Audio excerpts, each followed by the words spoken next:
Sejam bem-vindos a mais um quadro E aí, doutor, que tem o apoio da Elo Sul, pós-graduação em Medicina, Odontologia e Estética. Hoje vamos falar sobre a saúde do coração. Reunimos as principais dúvidas, as mais populares, e convidamos o cirurgião cardiovascular, o Dr. Leonardo Lacava, para trazer muito conteúdo e informação a partir de agora. Doutor, seja muito bem-vindo ao quadro. Existem muitos mitos, muitas verdades, muitas dúvidas frequentes da população em relação à saúde cardiovascular. E a principal delas é em relação à dor no peito. Toda dor no peito pode ser uma preocupação para o coração? O dor no peito é um sintoma importante, né? Ele por si não faz o diagnóstico, mas merece uma avaliação médica. Os jovens também têm que se atentar e visitar o cardiologista? Qual seria a idade mais recomendada? Não existe uma idade específica para uma consulta médica geral. Agora, as doenças degenerativas do coração, elas são mais incidentes e prevalentes a partir dos 40 anos. Há muita dúvida em relação à alimentação. Existe um vilão na alimentação para o coração? O que nós sabemos que da parte metabólica tem alguns dados muito consolidados na literatura, que são a respeito dos níveis de colesterol. O nível do colesterol de baixa densidade, o LDL, nós podemos entender ele como um grande vilão, né, da saúde cardiovascular, e é um fator que predispõe o paciente a fazer aterosclerose, placas de gordura dentro das artérias que podem obstruir, levar a infartos e outras complicações de isquêmicas e falta de circulação tanto no músculo cardíaco como no cérebro e em outros órgãos. Então, toda a dieta que predispõe ao aumento do colesterol, então seria uma dieta prejudicial. E aí nós temos uma gama de alimentos e também de resposta individual dos pacientes. Então isso muda muito. Em termos gerais, a obesidade ela é um fator de risco. Então, uma dieta que leva à obesidade ou ao aumento da circunferência abdominal seria uma dieta prejudicial ao coração. Outra dúvida muito frequente é em relação ao sono. Dormir mal prejudica o coração? Sim, existe uma situação em que o dormir mal prejudica o coração e também doenças do coração podem levar a prejuízos no sono. Mas o que nós sabemos é que a hipertensão, 30% dos pacientes têm algum distúrbio do sono. Então, ao avaliar a hipertensão, nós também temos que nos atentar a examinar a qualidade do sono do paciente. Falando em hipertensão, qual seria, né, a pressão arterial ideal? 12/7, né, vamos dizer. Hoje mudou a pressão diastólica, a gente entende que ela deve ter uns níveis maiores. Mas isso tem algumas variações na literatura, essa é a última diretriz brasileira, agora a diretriz americana e europeia tem algumas variações na métrica. Eu penso que na cultura popular já está bem estabelecido o 12/8, né? E vamos colocar aí o 12/7, 12/8 seria uma pressão normal. Outra dúvida muito frequente em relação ao café. Muitas pessoas amam o café, principalmente nessa época do ano. O que o senhor tem a falar? O café demais faz mal? O café tem um equilíbrio para se tomar um café? O café parece ser uma bebida segura, né, com consumo moderado. É claro que existem pacientes predispostos a arritmias, que mesmo essas pequenas doses podem ser prejudiciais. Então tem que avaliar ponto a ponto. Mas em termos gerais, o consumo moderado do café não é um alimento tóxico assim para o coração.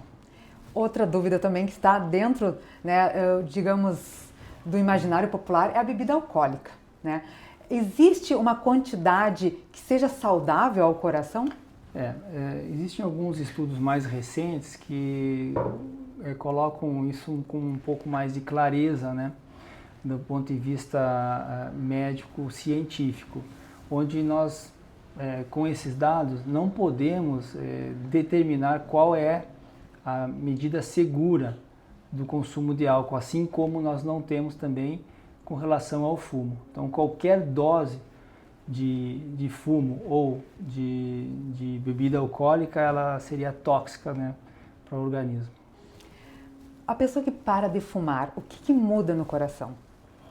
A cessação do cigarro é uma grande medida de saúde, né? O cigarro ele é prejudicial para todos os órgãos e sistemas, né? E é uma das toxinas aí mais prejudiciais assim no uso, vamos dizer assim, socialmente aceito do que nós temos isso e permitidos assim por lei. É uma droga muito tóxica, né? Existem sinais que o corpo dá antes do infarto? Sim, o infarto pode, antes do infarto, o paciente pode começar a sentir mudanças na sua aptidão física, né, ou dolorimentos mesmo no coração, né, dolorimentos menores do que um infarto instalado, mas assim, alguma sensação, alguma dificuldade, algum desconforto torácico antes do infarto. E o diabetes, ele aumenta o risco de doenças no coração? Sim, o diabetes é um fator de risco muito importante. O paciente diabético tem uma predisposição muito maior, principalmente no diabetes não controlado, né? Uma predisposição muito maior a fazer eventos tromboembólicos, né? Oclusões das artérias, formação das placas de ateroma e depois a complicação dessas placas. Existe alguma relação das vacinas do Covid com predisposição a infarto, doenças do coração? Não tenho conhecimento assim claro a respeito disso, não tenho um consenso a respeito dessa situação. Outra dúvida que é muito frequente, né, quando converso assim com as pessoas, é em relação ao futebolzinho de final de semana. Muitas pessoas dizem que pode ser um causador ou, de repente, pode ser uma via, né, de um problema, um infarto, algum problema de coração. Isso é mito ou verdade? Não, o futebol é é um esporte de contato, exige assim grandes acelerações e desacelerações durante a partida e pode ser para algumas pessoas um esforço excessivo, né? Podendo gerar um ambiente de infarto, tanto um infarto por conta do aumento da pressão, da demanda metabólica e produzir uma trombose, um descolamento de uma placa de ateroma num paciente já doente, ou mesmo num paciente que não tem uma obstrução arterial, mas pelo esforço muito exacerbado, pode produzir o que a gente chama do infarto do tipo 2, né, que é aumento da demanda metabólica, o coração trabalhar mais do que ele consegue tolerar, mesmo estando com as artérias normais, e aí fazer também uma lesão miocárdica, levando uma complicação maior. Então, o futebol pode ser o estopim, né, mostrar uma debilidade que o paciente tem. Então, por isso que esses praticantes do futebol, principalmente aqueles que não têm uma atividade regular, ou que têm idade acima de 40 anos, fazer uma avaliação pré-futebol de final de semana, fazer uma avaliação cardiológica e identificar se tem ou não algum fator de risco ou mesmo alguma doença instalada. A mídia, nos últimos tempos, tem mostrado pessoas jovens, né, morrendo, né, de infarto, problemas do coração. Tem aumentado nos últimos anos e tu saberia dizer o porquê isso tem acontecido? Não, o que a gente tem visto na mídia acontecendo com atletas ou mesmo com praticantes ou com pessoas que fazem suplementação de hormônios masculinos, né, principal a testosterona mesmo. Essa suplementação de testosterona pode produzir hipertrofias, né, não só do músculo esquelético, mas também do coração e aumento da pressão arterial e outras alterações metabólicas que podem fazer com que o paciente fique mais predisposto a complicações cardiovasculares. Então aí isso pode aumentar a incidência em pacientes mais jovens por conta do uso desses anabolizantes. E também existe uma situação de overtraining, né? Pacientes que treinam muito, que fazem esse estresse do trabalho esportivo, que podem fazer lesões miocárdicas, fazer lesões no coração, mesmo pequenas, e essas lesões produzirem arritmias que podem ser fatais em alguns casos.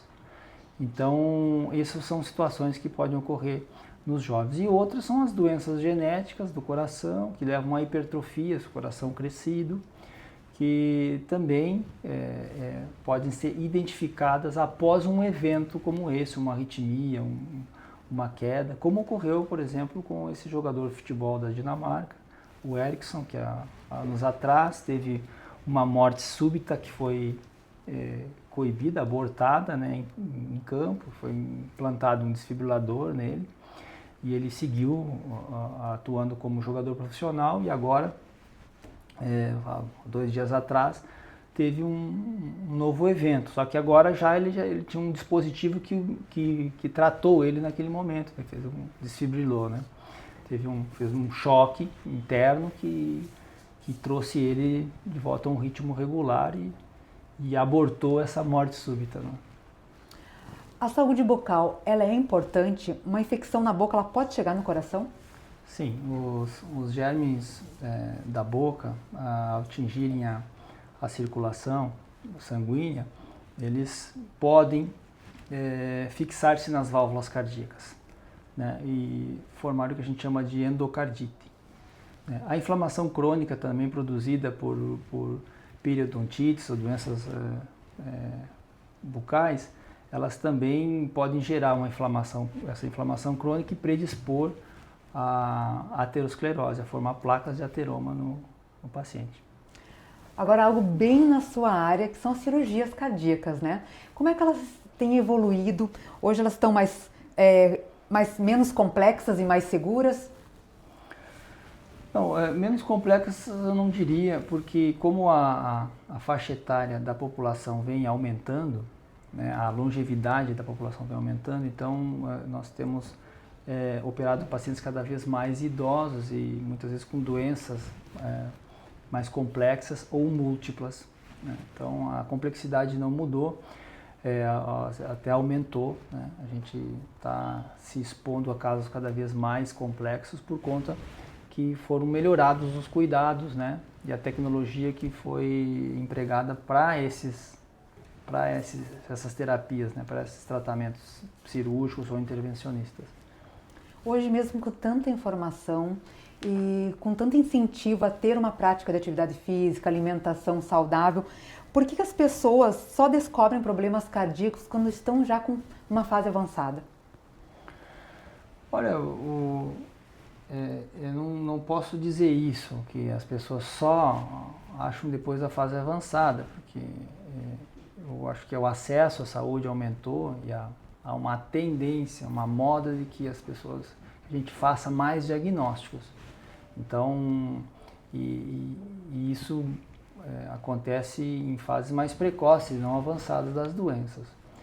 Agora, existe um processo todo da doença, de aceitação do paciente, que passa pela negação. Muitas vezes o paciente ele sabe que tem algo de errado, mas consciente ou inconscientemente vai negando isso por uma reação natural, muitas vezes, dos pacientes. Mas a informação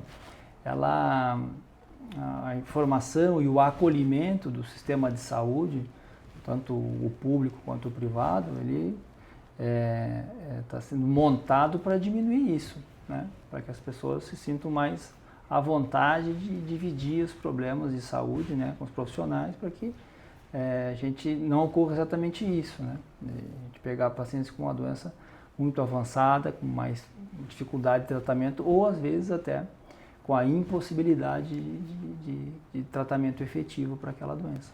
Por isso a importância de ir até o cardiologista, Sim. Marcar essa primeira consulta ou retornar uma vez por ano seria o indicado? Uma consulta uma vez por ano com um cardiologista, com um acompanhamento regular, é uma faixa segura para aqueles pacientes saudáveis, né?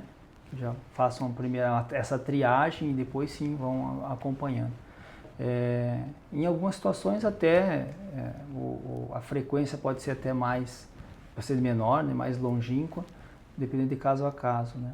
Mas quando há uma hipertensão já instalada, né? Ou mesmo um pré-diabetes, né? Uma situação como essa, eu acho que acredito que essas consultas devem ser mais frequentes. O cuidado com a saúde do coração começa hoje para se ter um futuro, né, melhor, é diário. Tivesse que elencar alguns hábitos saudáveis para chamar a atenção de quem está nos assistindo. Uma atividade física regular, acho que isso está bem documentado para os pacientes que estão aptos a fazê-la, né? 150 minutos por semana de caminhada. Para as mulheres, há um incremento ainda dos exercícios de força, 2 vezes por semana, 2 a 3 vezes por semana, como um impacto assim, na prevenção e na longevidade. Para os homens também, mas eu destaco as mulheres porque para elas é mais importante ainda, vamos dizer assim, é mais impactante. E evitar, né, a obesidade. Essas seriam 2 condutas assim que resumiriam bastante assim a prática de saúde. Doutor, para quem quiser saber mais sobre o assunto, tudo que for relacionado à área cardiovascular, como que faz para então lhe seguir nas redes sociais? Eu acho que a rede social que a gente mais utiliza, e eu destaco assim, e confesso que eu me dedico mais ao público que se interessa pela cirurgia cardíaca e não pela prevenção de doença cardiovascular, que é uma área mais da cardiologia clínica, mas a minha mídia é o Instagram, né? É o dr.lacava, é o endereço do meu Instagram, e lá a gente se manifesta, né, reforço, né, mais com relação à cirurgia cardíaca, mas tem sempre alguma notícia que a gente entenda que seja de interesse público, a gente também reporta nessa mídia. Essa é a principal mídia que eu utilizo. E nós do DI agradecemos muito a oportunidade de justamente tirar dúvidas que são dúvidas da população, as mais comuns entre as pessoas. Então agradecemos e também agradecemos a sua participação, lembrando que o quadro E aí Doutor tem o apoio da Elo Sul Pós-Graduação em Medicina, Odontologia e Estética, e fica o convite para que você continue acompanhando os conteúdos do DI através do diregional.com.br e sempre trazendo conteúdo e informação para Chapecó e região